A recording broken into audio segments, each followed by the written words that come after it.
Paul Pearson here. This is the 64th installment of my doctrinal book, Authority, Rightly Dividing the Word. Today we're going to be talking about the Trinitarian Bible Society Greek New Testament. And I'll begin to read. The recent statements coming from the Trinitarian Bible Society have distanced themselves from King James only and have stated that the King James Version can only be considered as translation in English and is not entirely perfect. However, their production of the Greek New Testament compares wonderfully with what the King James translators for us English speakers back in 1611.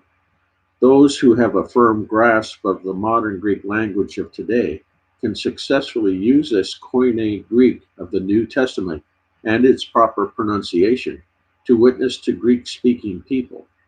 The trouble is, many seminaries, Bible colleges, and other institutions that teach Greek are teaching Erasmian pronunciations. This is not a format that can be understood by the 14 million Greek speakers in today's world. In fact, if you use the Greek that is taught and learned in Western Bible schools today, you would be at a loss to even order a glass of water in a Greek-speaking nation, let alone share the gospel. That is how different the pronunciations are. Even the vast majority of professors who teach biblical Greek cannot converse successfully with native speakers. The teaching of Greek in Bible schools of today would be better served by teaching conversational modern Greek, and when sufficiently learned, to get into the finer points of parsing sentences, etc. What good is learning a made-up form of Greek that cannot be understood by Greek people? There was a seminar given a number of years ago when Greek professors and 4 to 7 year Greek students were given a quiz to see how well they could translate an English word into the Greek language. These were the words that were given at the outset of the talk. Yes, chair or seat, ball, cat, monkey, 9, red, cold, nose, jump. Bonus points, hello, how are you, goodbye. When all the papers were collected, the average grade was 0.4 out of 10 correct. Most of the audience could not answer any of the questions correctly. The highest grade was 2 out of the 10. This should speak volumes as to the futility of teaching and learning biblical Greek in the format that is being taught today. When we consider how a baby starts to learn their native language, we see that it is from the heart and much trial and error.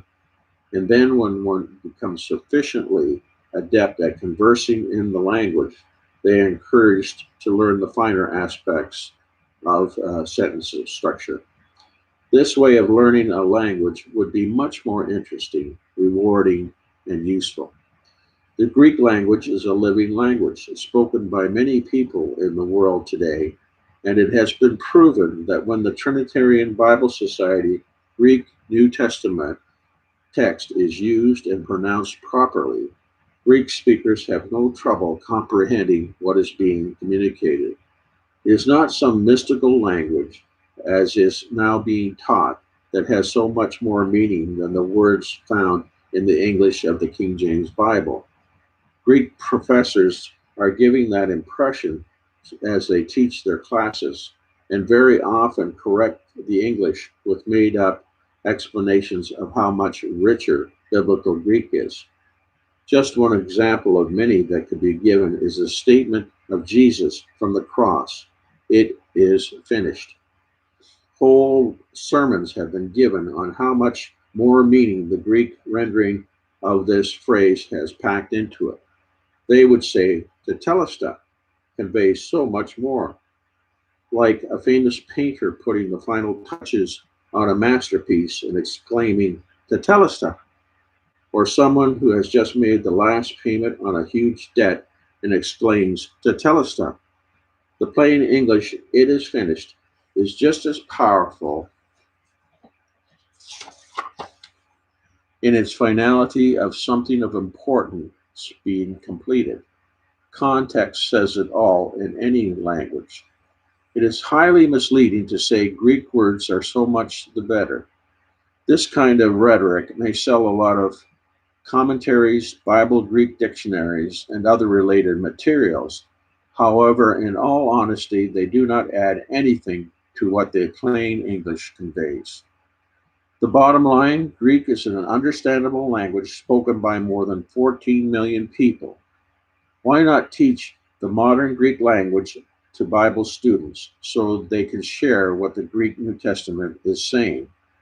It is really not all that profitable to learn Erasmian pronunciations that are exclusive to an inner circle of Greek geeks.